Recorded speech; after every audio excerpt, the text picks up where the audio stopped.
대구에서 신천지 교인이 아니라는 이유로 제때 검사를 받지 못하고 결국 사망에 이르게 된 사례도 있었죠.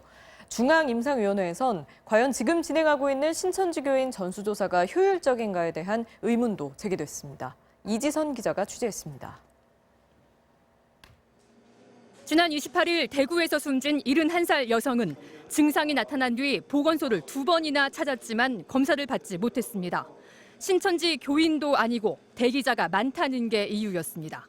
폐렴으로 이제 병원에 입원도 한 적이 있었다.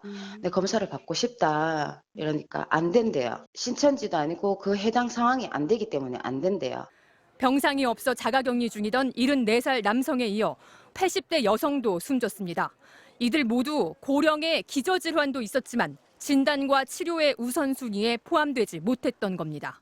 이런 가운데 중앙임상위원회는 신천지 교인에 대한 전수조사가 과연 효율적인지에 대해 의문을 나타냈습니다. 3천여 명의 환자를 발견하긴 했지만 9만여 건을 검사하는 과정에서 제때 환자를 치료하지 못하는 일이 발생하고 있다는 겁니다.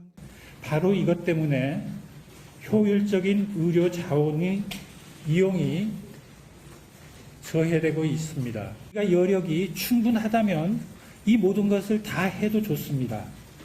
그러나 지금 우리의 여력이 그렇게 충분하지를 못하기 때문에 또 기저질환이 없는 경증 환자는 몇 주 안에 회복되는 것으로 나타나고 있는 만큼 고위험군의 환자를 적시에 발견해 제대로 치료하는 것이 우선이라는 설명입니다.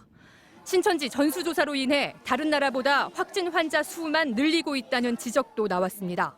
실제 우리나라 환자 발생 추이를 보면 대구 신천지교회에서 첫 환자가 나왔던 2월 18일 이후 환자 수가 급격히 늘기 시작해 신천지 전수조사에 들어간 26일 이후로는 거의 폭증 수준으로 가파르게 치솟아 100배나 많은 환자가 발생했습니다.